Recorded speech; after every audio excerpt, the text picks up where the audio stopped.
पाठ का नाम पुष्पी पादपों की आकार की। टॉपिक कुल फेबेसी। इससे पहले के वीडियो में आपको फैमिली लिलिएसी पढ़ाई गई थी और वहाँ पर आपको जो प्लांट पढ़ाया गया था वो प्याज एलियम सीपा पढ़ाया गया था। आज आपको फैमिली फेबेसी पढ़ाई जा रही है और इसके अंदर जो आपको प्लांट पढ़ना है उसका नाम है मीठी मटर और उसका वानस्पतिक नाम है पाइजम सटाइवम।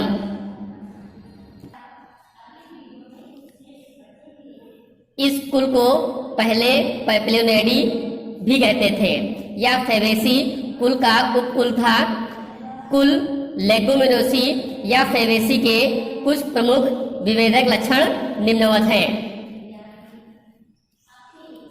पहला है, इस कुल के जो पौधे होते हैं वो साग झाड़ी या वृक्ष होते हैं, अर्थात उनका जीवन काल या तो 1 वर्ष के अंदर या 1 वर्ष से कुछ समय अधिक तथा कुछ बहुत अधिक वर्षों तक होते हैं। नंबर 2, इस कुल के पौधों में जीवाणु ग्रंथियां पाई जाती हैं। इस कुल के पौधों की जड़ों में राइजोबियम लेगुमिनोसोरम नामक जीवाणु पाया जाता है जो नाइट्रोजन स्थिरीकारक एवं सहजीवी के रूप में रहता है।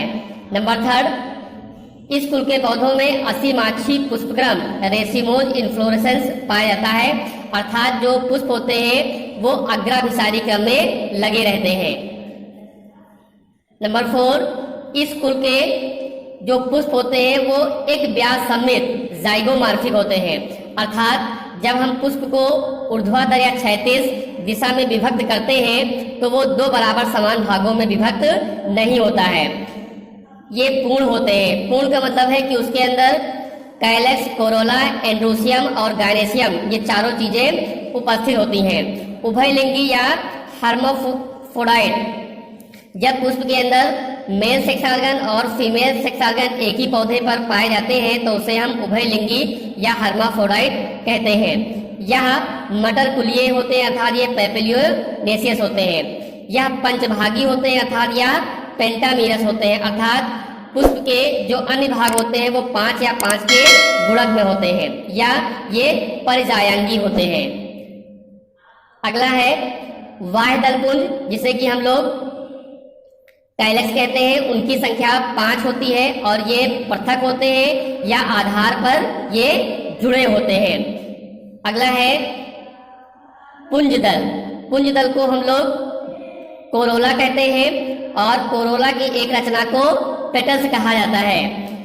ये जो कोरोला होते हैं वो मटर कुलीय होते हैं, अर्थात ये पैपिलियोनेसिस होते हैं। इन दल पुंज की संख्या 5 होती है। आकार में ये असमान होते हैं और इनमें जो पश्च दल या ध्वजक होता है वो स्टैंडर्ड सबसे बड़ा होता है, अकेला होता है।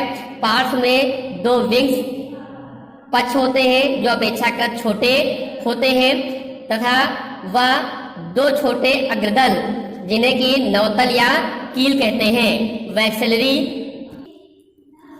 पुष्पदल विन्यास अर्थात वैक्सेलरी एस्टिवेशन पाया जाता है और इनकी जो कंडीशन होती है वो कोरछादी या इम्ब्रिकेट होती है, अर्थात इन जो दलपुंज होते हैं इनके जो किनारे होते हैं, कॉर्नर होते हैं, वो एक दूसरे को वेधते रहते हैं। नंबर 7, पुंकेसर। ये पौधे का नर प्रजनन अंग होता है और पुंकेसर की जो संख्या होती है वो 10 होती है। प्रायः यहाँ द्विसंघी होते हैं, अर्थात या डाइडल्फस होते हैं। नंबर 1, जायांग। ये पौधे का मादा प्रजनन अंग होता है। अंडक या अंडकों के समूह को जायांग कहते हैं। तो ये जो जायांग होते हैं वो ओवरी, ये एक अंडपी होते हैं, अर्थात ये मोनो कार्पलरी होते हैं। अंडाशय ऊर्ध्ववर्ती होते हैं, अर्थात ये ओवरी सुपीरियर होती है। पुष्प के बाह्य दलपुंज पुमंग ये जायांग के नीचे से ऊपर की तरफ निकले होते हैं और ये एक कोष्ठीय होते हैं, अर्थात ये यूनिलैकुलर होते हैं और इनके अंदर सीमांत बीजांडार अर्थात मार्जिनल प्रेजेंटेशन पाया जाता है।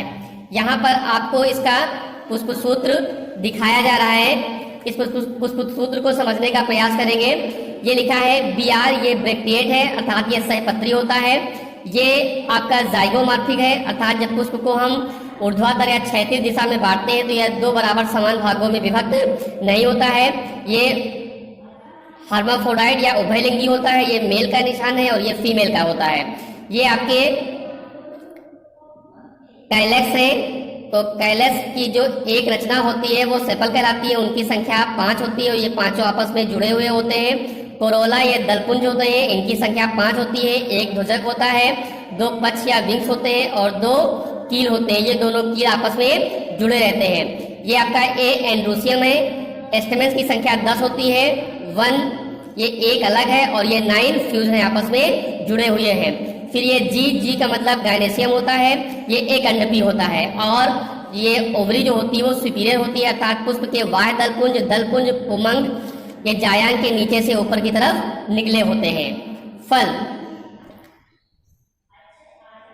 जो फल होते हैं वो फली या सिम्ब, लेग्यूम या लोमेंटम प्रकार के होते हैं।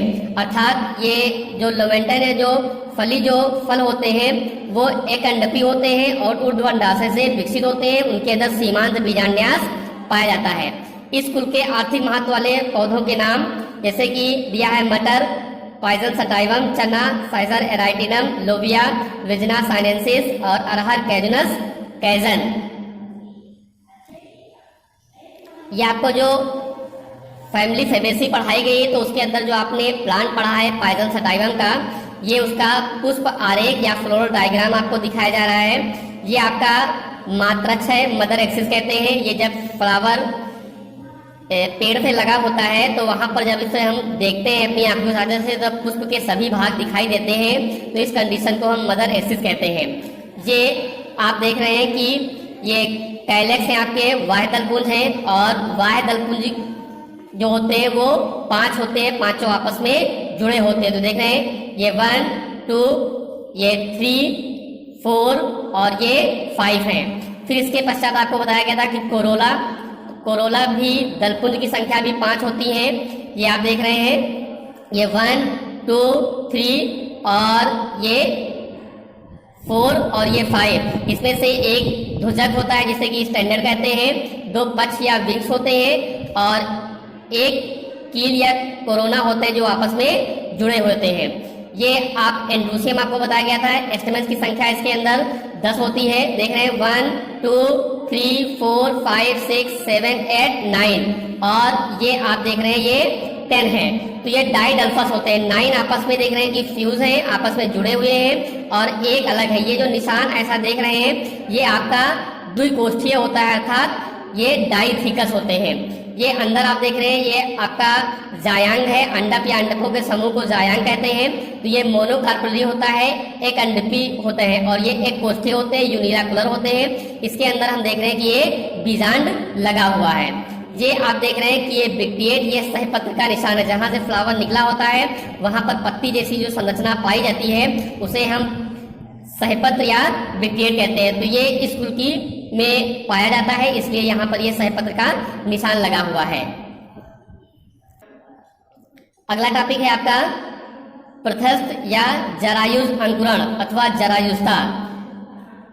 प्रथस्थ अंकुरण विशेष प्रकार का एक अंकुरण होता है। सामान्यतः ऐसे जो पौधे होते हैं वो मैंग्रोव पौधे कहलाते हैं और ये पौधे समुद्र के समीप दलदल वाले स्थानों में पाए जाते हैं। इन फलों में फल के भीतर ही अंकुरण उस समय प्रारंभ हो जाता है जब फल जनक पौधे से या मात्र पौधे से जुड़ा रहता है। अंकुरण की प्रक्रिया में जो मूलांकुर रेडिकल होता है वो लंबा होकर के फल से बाहर निकल आता है। इसके पश्चात बीजांकुर जो होता है वो नवांकुर जनक पौधे से फल से अधिक भार होने के कारण वो टूट करके नीचे गिर जाता है और दलदल में धस जाते हैं। भ्रूण का जो नवोद्भिद होता है वो बनाने के लिए आवश्यक जो पोषण होता है वो मात्र पौधे से ही प्राप्त होता है रहता है। कुछ समय के पश्चात मूलांकुर के शीर्ष से पार्श्व जड़ें निकल आती हैं और मूलांकुर का जो आधारीय भाग होता है वो फूल जाता है। बीजांकुर क्रमशः वृद्धि करके संपूर्ण पौधे का निर्माण कर लेता है। इस प्रकार का जो अंकुरण होता है वो राइजोफोरा, एबिसिनिया एवं सेरियोप्स आदि पौधों में पाया जाता है। ये आपको पृथक संक्रमण का आपको चित्र दिखाया जा रहा है। यहाँ पर देख रहे हैं कि जो जनक पौधा होता है तो वहीं से फल का निर्माण हो जाता है, और इसके अंदर ये देख रहे हैं जो रेडिकल या जो मूलांकुर होता है वो बाहर निकल आता है। यहाँ पर ये फ्रूट है, फल के अंदर ये लगा होता है और ये मूलांकुर बाहर निकल आता है। जब ये धीरे धीरे वृद्धि करता है तो इसका भार अधिक हो जाता है और ये नीचे गिर जाता है। और ये पौधे उन स्थानों पर पाए जाते हैं जहाँ पर दलदल होता है, और दलदल के अंदर तक वो गिर जाते हैं और गिरने के पश्चात वो अंकुरित होकर के नए पौधे का निर्माण